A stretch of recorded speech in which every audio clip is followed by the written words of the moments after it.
Hello, friends, and welcome back to another episode of A Little Bit Healthier podcast. Today, I'm talking with Megan Bliss. She is a friend of mine and a nurse practitioner who specializes in hormones. Welcome, Megan. I'm so glad to have you.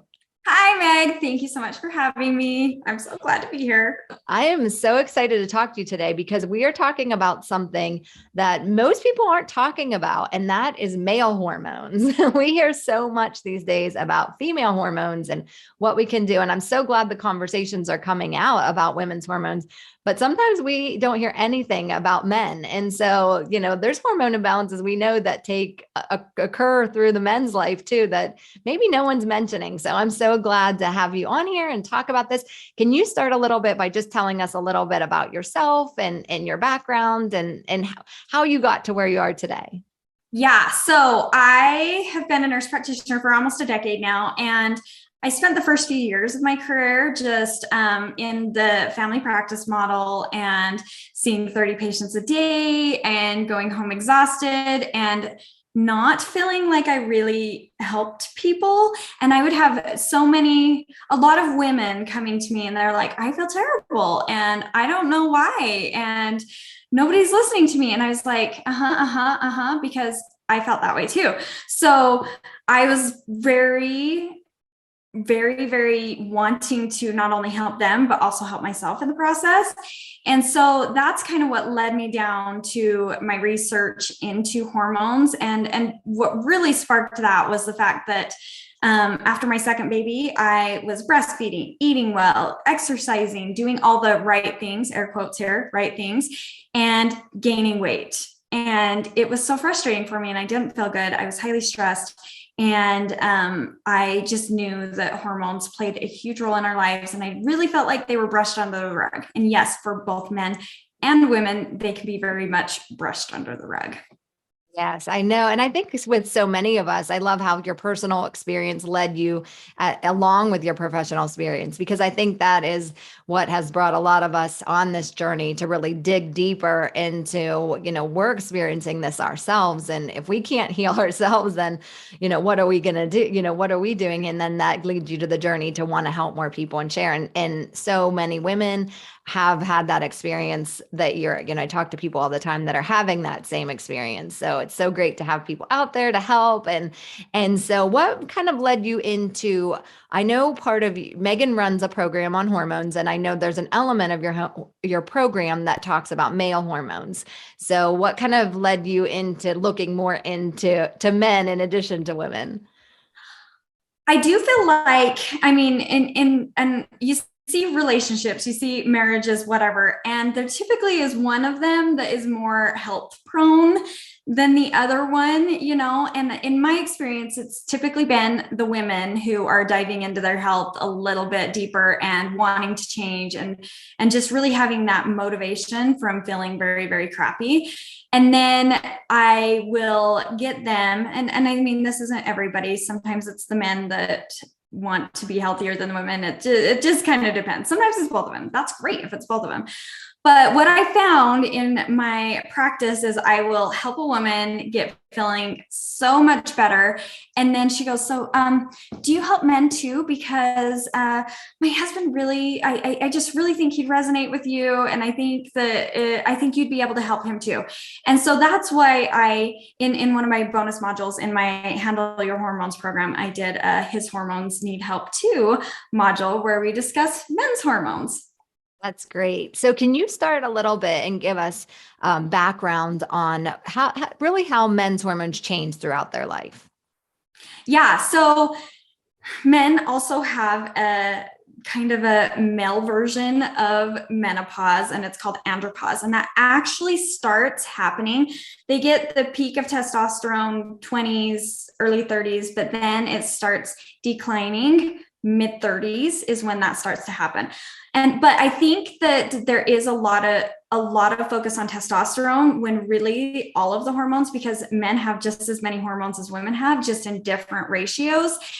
And a lot of focus gets in men's health gets put on the testosterone without looking at other things like the estrogen levels, like the cortisol levels, and all of that really affects the total balance in men. So sometimes you'll have a man who has what appears to be normal testosterone, but really his estrogen levels have climbed, and then he's struggling with estrogen dominance, or he's got too much cortisol, stress hormone, that is also making it so that the testosterone can't be effectively utilized.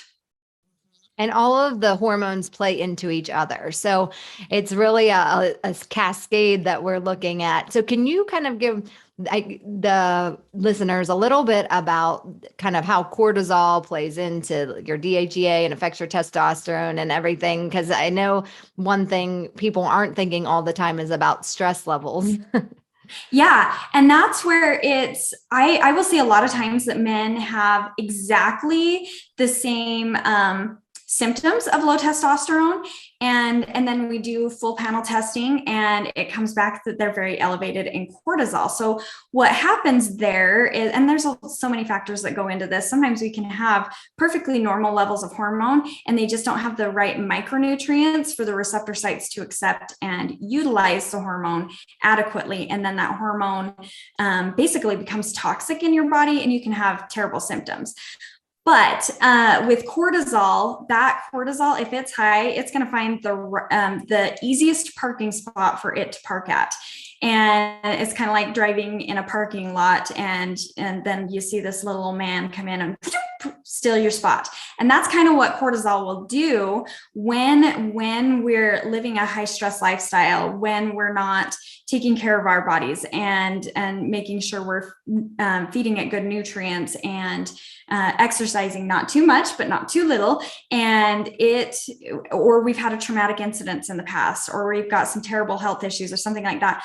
Sometimes that cortisol can really spike up and go in and steal the parking spots of testosterone. And then the testosterone can't get in and get utilized effectively for our metabolism, for our energy, all of that. And by our, I mean men.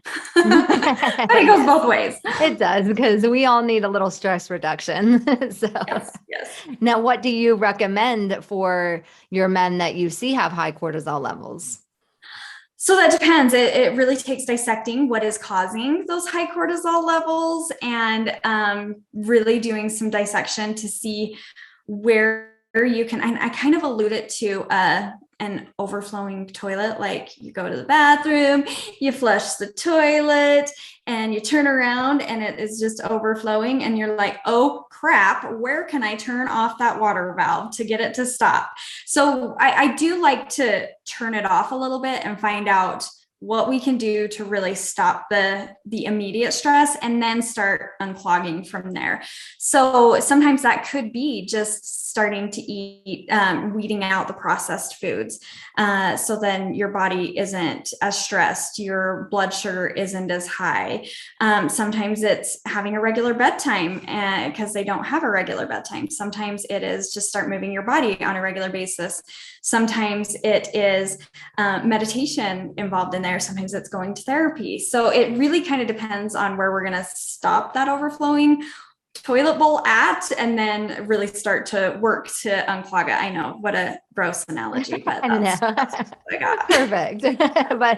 But you mentioned something in there that I think is such a good point, is that you started with inflammatory foods. And I think with stress, a lot of people just think it is about their to-do list. It is about their bedtime. It is, and really we can have physiological stress. So sometimes you're having stress on your body that isn't even what you think of as stress, but is the physiological stress of those highly inflammatory foods. Because those are comfort foods. Like we think it's comfort food because we get this big release of endorphins when we eat it because it's highly palatable, it tastes yummy, but then it stresses our bodies out. So sometimes I know a lot of people stress about eating healthy, but sometimes that's the best thing that you can do for your stress is to eat really healthy, get out those processed foods. So because when your body doesn't feel good, that affects your mind. It affects your gut. It affects your neurotransmitters in your gut. It affects your just ability to feel healthy. And then can sometimes be all you think about is how terrible you feel. And that stresses you out even more. And so Absolutely. you get caught in this like Loop. revolving door. I call it the chain of pain. Yes. It's like you keep going and going and going. So, and another thing that affects hormones and is from these highly inflammatory foods and many carbohydrates and everything is insulin resistance. So, can you tell us a little bit about how insulin resistance affects your hormones? Yeah, it does. I mean, it does so many things. When we've got too much blood sugar basically floating around in our body, it is scraping up our vessel walls, which leads to more prone for heart disease and all of that type of stuff. But insulin in and of itself, I just read a book called, what is it called? The Obesity Code, I think. And they talk a lot about insulin in there. And if there, and the author states, if there's one thing that is going to promote weight gain, it is higher insulin levels. And that is a huge stress on the body, and it suppresses our good hormones. It affects our testosterone production. It affects our progesterone production, and it can create more adipose tissue. And then adipose tissue in men will drive up their estrogen levels because estrogen is produced in fat cells.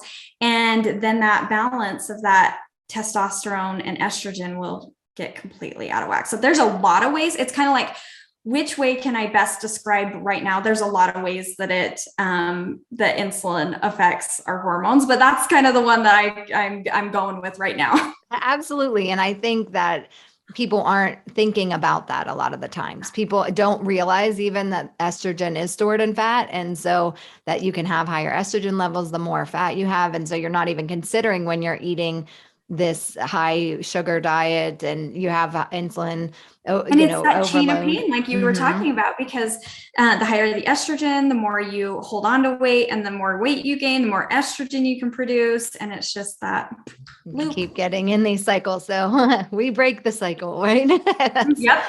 That's where we shut off the water valve. Yes. So I know. And you mentioned something else when we were talking about cortisol, and you said that you could have nutrient deficiencies that are affecting your hormone imbalance. Can you tell us a little bit about that? I thought that was really interesting.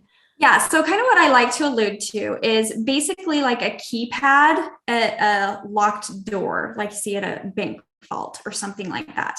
And it really takes hitting the right passcode for the hormones to actually get in and do their thing. So that's kind of what I like to think about nutrients, is they are that specific passcode, and we need specific nutrients. We need the macronutrients and the micronutrients in order for our hormones to be produced and to get to cells and actually be utilized in an effective manner. So that's kind of how I like to describe it, is like a touchpad keypad. And we need these nutrients. I mean, we need magnesium, we need iron, we need so many things. We need our fats, we need carbohydrates in the right forms, we need fiber, we need B vitamins and vitamin D. All of these things are needed at different cells for different purposes.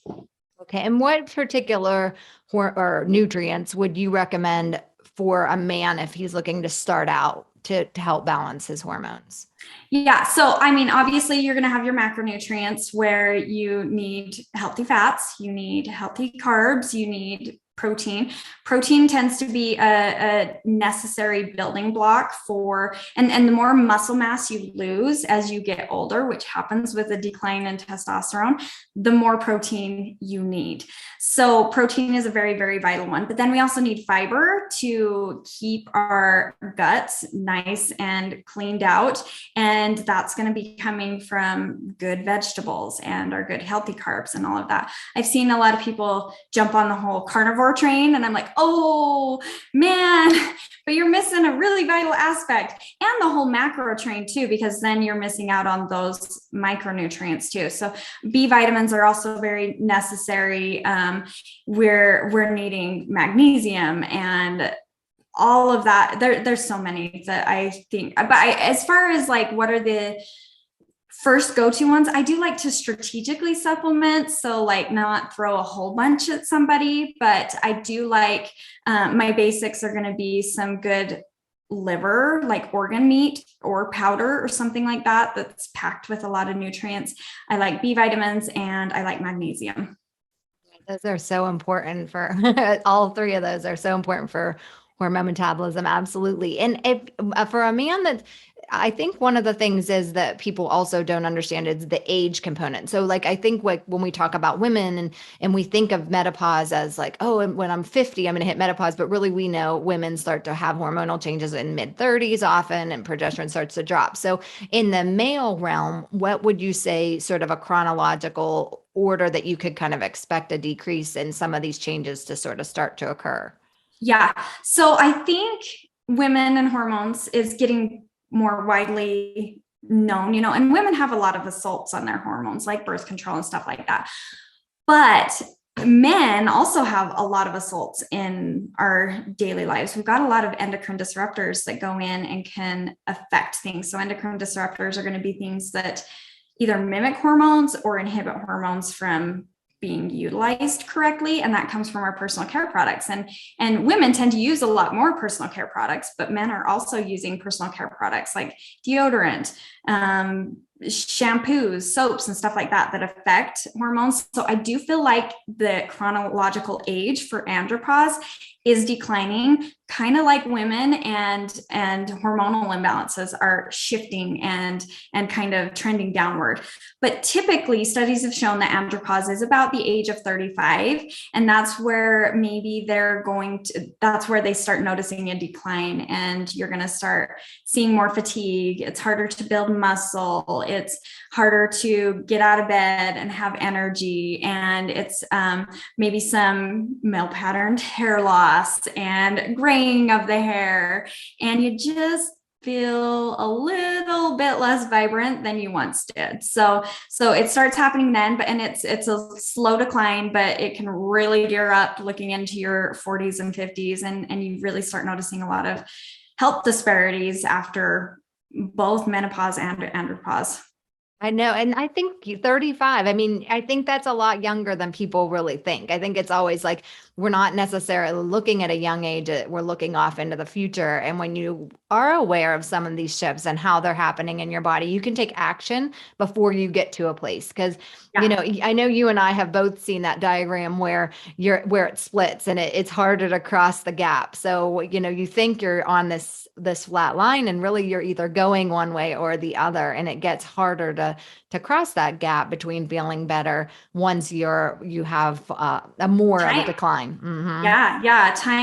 Time is the essence, and it's really, really good to be on top of your hormonal health, men and women, early, because you don't just wait for health to be in the toilet and you're constantly on medications and stuff like that. You got to be proactive about it. And hormones is so important in the whole scheme of things. Yes. And another thing you mentioned that, I'm always driving home is those endocrine disruptors. And, that is really goes for men too. I mean, we're using a lot of products, and actually my husband started ordering his own. He orders Dr. Squash now. Yes, Dr. Squash. Yep. So if you're listening, look into it and you're a man, you want to, because you got to have some manly things. Exactly. He loves it. I saw, and it was so funny for me because he was like, I drive this as you do too, like home all the time. Like we need to have clean products. We need to, and one day this Dr. Squash came in the mail. He's like, yeah, I got my own soap. And I was like, interesting. And then he was like, oh, I love it. So like, I get like these boxes of Dr. Squash regularly. So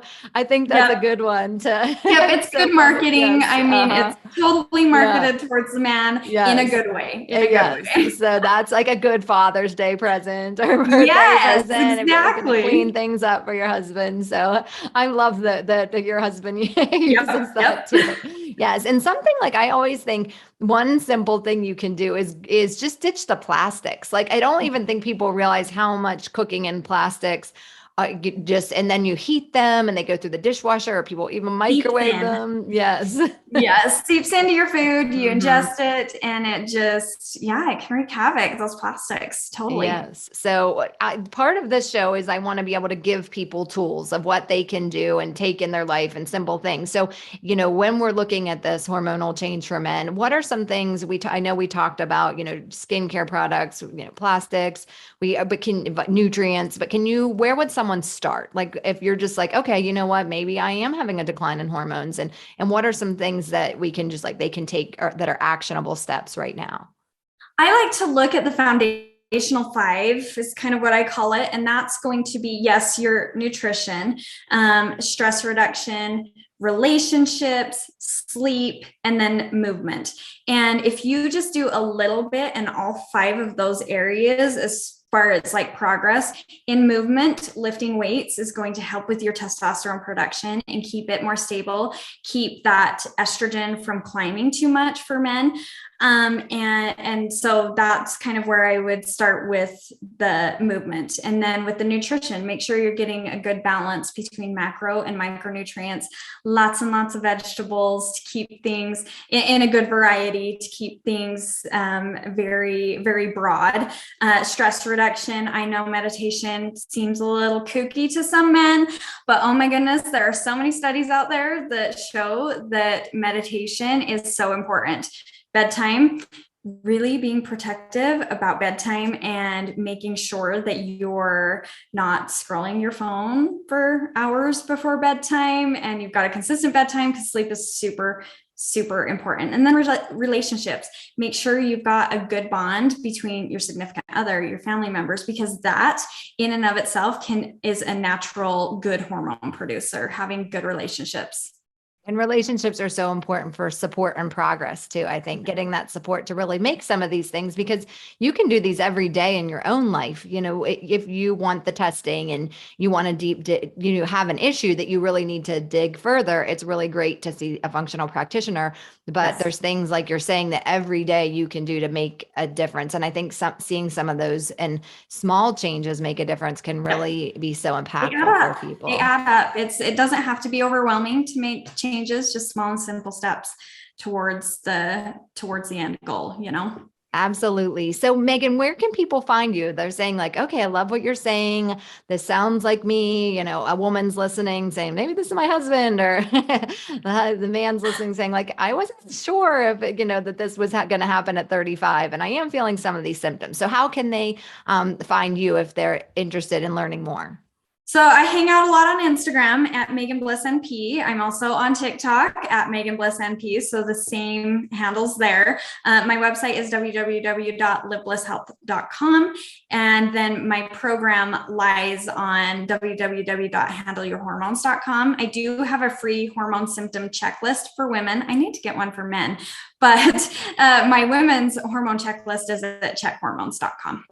Well, thank you so much. It's been great talking to you as always. And thank you for joining us. Thank you for having me, Meg. I appreciate it. Absolutely. Have a great day, everyone, and we'll talk to you next time.